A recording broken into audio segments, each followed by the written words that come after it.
Welcome to Invest in Yourself, the Digital Entrepreneur Podcast. Join the podcast mogul Phil Better as he interviews successful entrepreneurs that make their living in the digital world. Now, let's join your host, Phil Better, and his special guest today on Invest in Yourself, the Digital Entrepreneur Podcast. Ladies and gentlemen, welcome back to Invest in Yourself, the Digital Entrepreneur Podcast. I am, of course, your host with the most, Phil Better. And today I'm very happy to have Em Ducharme on the podcast to talk about her consulting business. Em, how are you doing today? I'm doing so good. How are you? I'm doing wonderful. I'm very glad that we could finally jump on the call. Last two times there was some technical difficulties. So I'm glad we're on today and we can learn all about you and Em Ducharme Consulting. Amazing. I'm so happy to be here and hopefully everything goes well for today.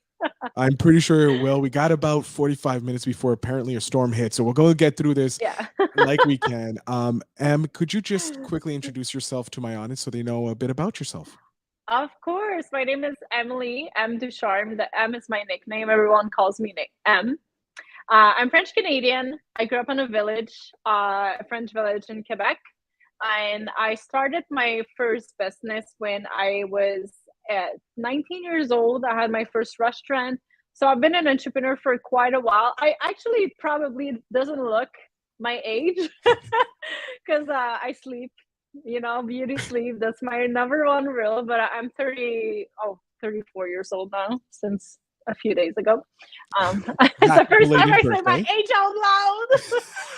Oh my God. Okay, so I'm 34 years old. I have a couple businesses now. So actually my consulting business has been turned into a online course and coaching business. So I don't do consulting anymore. It's still called Em Ducharme Consulting. But so that's one of my business. And now I'm working on a startup in dropshipping as well as a done-for-you agency as well. Oh, I like that. I love spreading it out, trying to find all those things, get those multiple streams of income, which is key to an entrepreneurial lifestyle. Em, I want to go back to the beginning, back to the 19 years old when you started your first restaurant. Why did you start your first restaurant? What was the... So I'm a high school dropout. I'm a very incredibly smart high school dropout. I actually made a promise to myself when I dropped out of school is that I would never stop learning. But the system, I knew the system wasn't good for me. I have a problem with authority. I don't like people telling me what to do. So I would get common trait in entrepreneurs, I find. Yeah, I know. So I got kicked out of school a few times, not because I was doing anything wrong, just because I don't like to follow rules.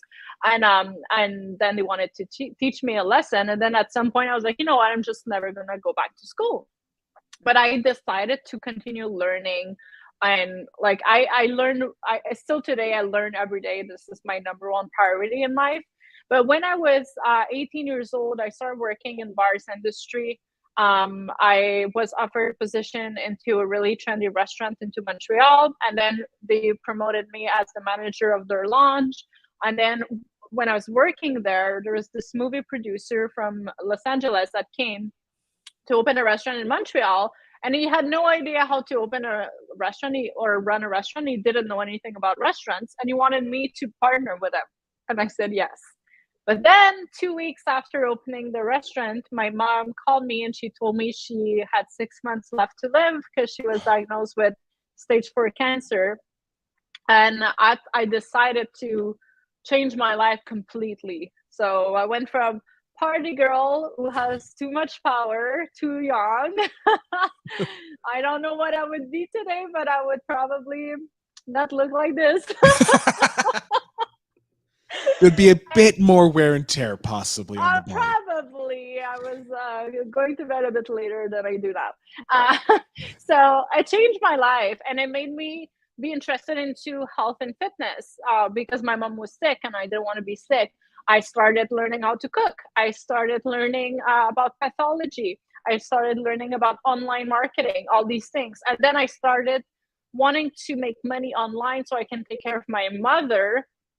And that's how it started. So it's been 11 years that I work online. I've kind of been around for a bit.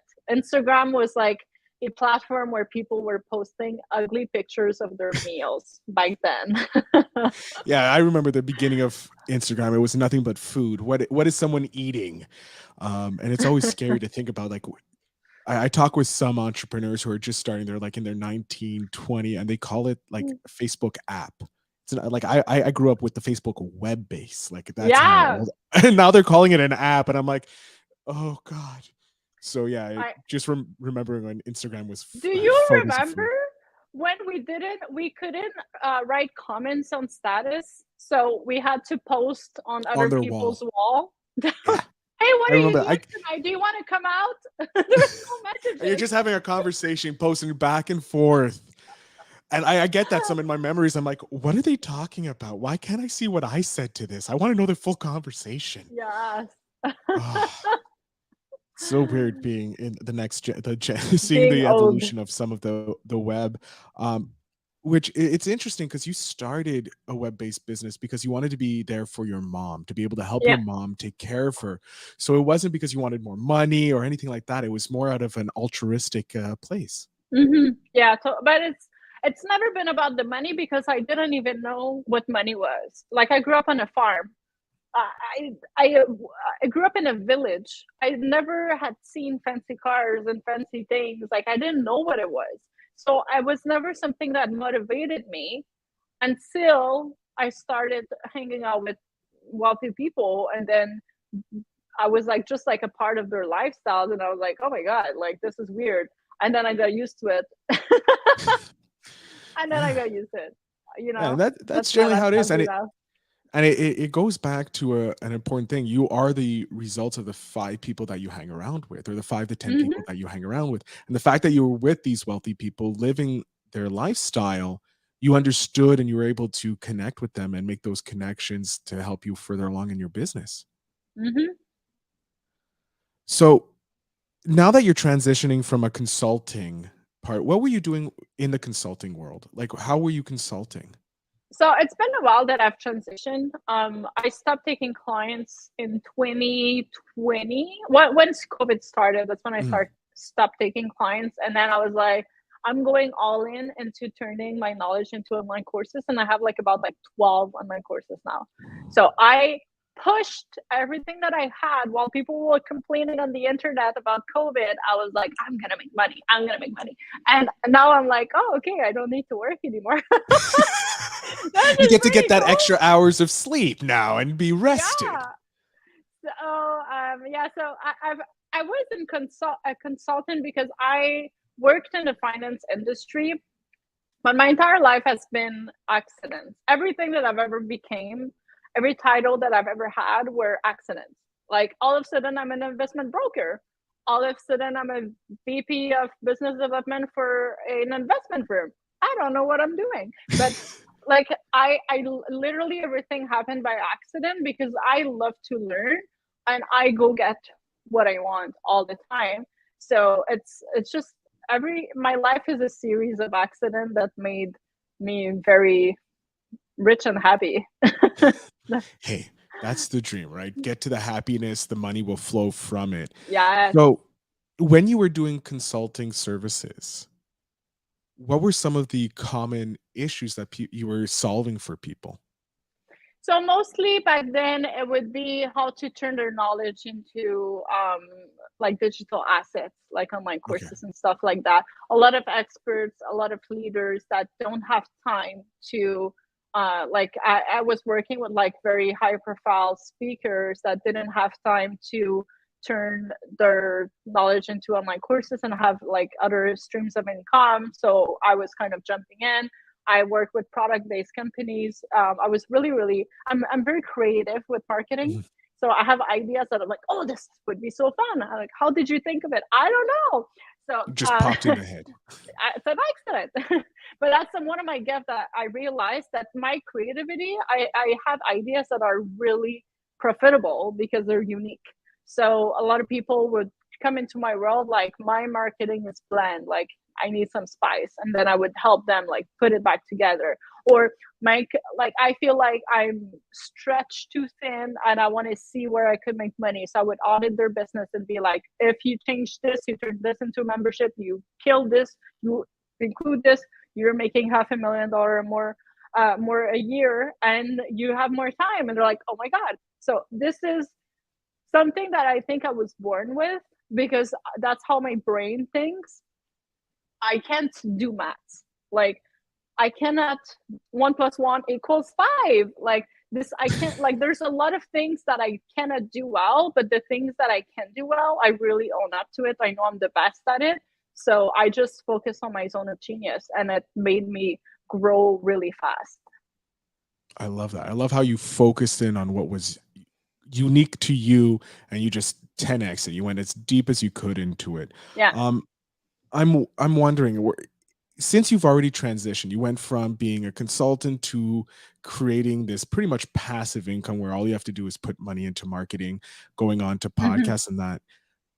Do you have any tips for people who are looking to transition from maybe being a one-on-one coach going into the digital assets, or transitioning their business to a digital aspect? Do you have any tips for them?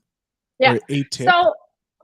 So like what I would say quickly is you have to always focus on growing your audience, converting your audience, and then adding things into your digital assets. So what I did for me is I would run like free master classes every quarter to grow my name, to have people like have a first date with me. And I would make it so valuable that I could sell it after, so that the people come, first of all, they're impressed. If it's that good when it's free, imagine when it's paid. So, and then if it's so good after, I can sell it after. So it doesn't matter how many people come, because I know I'm going to sell it after. It's going to make me money later. It's never about just right now. It's always like, if it's going to help me in the future, I'm doing it. If it's only going to help me right now, that means it's not scalable. So I don't do it. So that's kind of how I thought. And then I would do like lower ticket events that I could use to upsell people into higher ticket courses and packages and stuff like that. And I just focused that every single quarter I would do something free, something low ticket, something high ticket. And this way I started growing what I have. So now I have like pretty much, well, like I was saying, like I have like 12 courses, and I don't need to, like, what I will do when I release a course is I'm going to add like a couple live calls, or I'm going to update a module, or I'm going to add something that I think that I realized would be good to add a year later. But I don't have to recreate everything. And it was a time sacrifice. I had to sacrifice the money from the high ticket one-on-one coaching, which we get so attached to because it feels so good, but then we don't have time to grow our business. And then I decided, do I want to grow other people's business or my business? And I had to decide to grow my business. So now technically I could do that for other clients because I have done it with mine, and my proof of my work is even bigger because I can show it, like, look at what I've done with my business. Now I can help you with mine. So then when you do that, when you take the time to grow your business, not just other people's businesses, then you are also a proof of your work. So you can charge more and people will trust you faster. Your credibility is through the roof when you do that. So it's always thinking like, is it going to help me later? Because instant gratification is not scalable. Yeah, that's delaying gratification is a skill and a trait of some of the most successful people, because they're able to see that, hey, if I do the stuff now, I know in 5 years it's going to pay off, or 5 months, or whatever time frame, instead of trying to get that instant quick cash. And I think that's something that isn't taught to people, because we get so, thankfully, to the cell phone and the smartphones, we get that instant gratification. We get that dopamine hit anytime we pick it up. So it's a great tip that you just provided. You're most welcome. Definitely going to be cutting up that and putting that out as promotion for the episode. But over your 11 years, you must have helped hundreds and thousands of people and businesses with your content and that. Is there maybe a moment, maybe you got a testimonial or you got a feedback from someone that just like solidified why you started doing and helping businesses grow? There's been many testimonials. Like I wake up every day with messages. It was my birthday, and I just went through like kind of a weird phase into my personal life of like, I got everything I want. What's next? I'm not really motivated to have anything else. And like I was like this kind of like, I had to decide to rebirth. That's why I have new business projects now, because you have to keep it alive. Mm-hmm. And if everything is so easy, you die inside. And that's what was happening to me. I was dying inside. So on my birthday this year, it was 5 days ago, I received a lot of messages from my audience with telling me what I changed for them. People that I don't know, that I've never met, that bought my course and I might not even know it. And I received so many, and I was like, I needed this to remind myself that my work actually matters, even if for me, I don't see it all the time. It's always in circulation, and it always helps people. And someone can take a course from me, and in 5 years, they still are grateful that they took it because it changed something for them. And what for me feels the best, it's not even like the money and it's the leadership, like people that have learned how to be emotionally intelligent, how to treat their employees with respect, how to turn people into world leaders.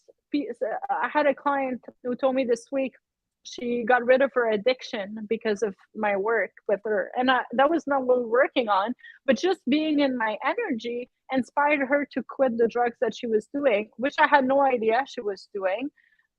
And I was like, it's not even just what I do, it's everything else that gets impacted around what I do that makes such a big difference. So now her relationship is better.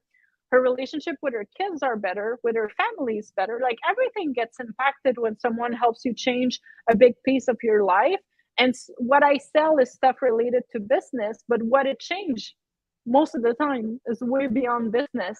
So that's for me, like that's the most gratifying thing in terms of testimonials. I love that. I love how when you were down and you were questioning everything, you got their validation that you're doing great work and to continue growing as a person. I love that. I love seeing that, and when your audience gives you what you were looking for to make sure that you I didn't even know. I didn't know I was looking for that. It was just like a wake-up call for me, you know? Yeah, the universe was providing it. Yeah, the universe is providing what you needed at the time. And in your, I don't know about you, but I love reading, and books are so important. I think I can see a couple books over your shoulder there. Oh my God. No, you got a lot of books. That's the only one. Yeah, it's one large book. I'm wondering, is there maybe a book that you could suggest to my audience and to me to help us grow our business or grow us individually? Okay, so I hope I'm not messing up the title. It's by David Kidder, New to Big. It's a book that's perfect for consultants or people. It's basically how to grow a business with a startup mindset and venture capitalist like fire. And I actually connected with David Kidder because of that. And then he sent me his other book called The Startup Playbook, which is also amazing. He interviewed a lot of people that started really big companies. And he asked what did you learn? All these things. It was really, really inspiring. And for if you have women in your audience, there's a book called, there's a book called Feminine Genius. And this is really feminine energy work. It's really introspection. And it's all basically to connect to your intuition and to your feminine energetics. And that book, for me, has made me connect and change the way I thought about life, about my relationship, about my business. And I feel like now, like I really flow in life instead of trying to work like a man, because that's also something. Like I'm a woman. I don't have the same type of energy than a man. And when you try to build a business like a man, it doesn't feel completely aligned. It makes you feel burnout. And we're different. So I think it's important also to teach women that it's normal to feel like you don't fit in the puzzle because you're not supposed to fit in that puzzle, but there's a way to do it that's going to work for you and your energy as best and even better than if you're trying to do it the masculine way. Oh, I love that. I'm definitely going to pick up the Feminine Energy book for the lady entrepreneurs in my life. Oh yeah, it's amazing. It's going to be beneficial. We're coming to the end, Em, and before I allow you to have the floor and let everybody know how they can connect with you and how they can be helped by you, like the hundreds and thousands of people that have helped you. I have a question from the game Spark by Seek Discomfort, the Yes Theory channel, and I always love asking these questions because they do spark a great conversation and a connection. But if you were 99 years old and given a chance to come back to today, what would you do right now? That's a good question. I would definitely drink my water. Keep staying young by drinking that water. You know what? For me, right now, the theme of, because I feel like that's a question that I've asked myself differently this week. Like with I call this my rebirth. Like I really realign my intentions. And the word that came up to me was simplicity. And I started like cooking again. I'm a fabulous chef, but I was not taking the time to cook anymore. And it's so easy with Uber Eats, and not sponsored by Uber Eats. So it was so easy to not cook. And then but I love doing it. Why did I stop? It tastes so much better when I do it, and I know what's getting in my body, and it's always a better choice. So I just went back my entire life to simplicity. And I think my 99-year-old version would really agree with this, because I go on more walks on the weekend. I go in nature instead of somewhere busy. I drink more water. I drink more herbal tea. I go back to what's simple, like taking bubble baths, and it feels so nurturing. It feels so nourishing for me to do that. So I think that's super aligned with what my future self would want me to do. Oh, I love it. That's a great answer. Thank you. Going back to, it is, because it's everything, even business and that, going back to the simplest thing can just rejuvenate you more than you know. So I like that. I think that's a great answer, and I can't wait to share this with my audience, because I think people need to remember to go back to being simple. I'm going to jump off the screen. I want you to let my audience know where they can get in touch with you, how they can connect and become part of your amazing energy. Perfect. Okay, so the best way to reach out is on Instagram. That's where I post most of my magic, I would say. And you can go on my website as well, emducharme.com. I have a free cash injection course on my website that applies to both men and women. That's really, really juicy. And Instagram, it's em.ducharme. Excellent, Em. Thank you so much for being on the show. I can't thank you enough for sharing your journey with us and some of those amazing tidbits and knowledge that you passed on to my audience. Can't thank you enough. Thank you so much for having me. To my audience, of course, if you want to connect with Em, all the links will be in the show notes down below. Please connect with her and see how she can help you. That free course, I'm definitely going to jump over and take a look at it and see how I can use it in my business. Because hey, who doesn't need some injection of cash, right? And again, to the audience, thank you to Em for sharing your story. To my audience for listening, and remember to always invest in yourself.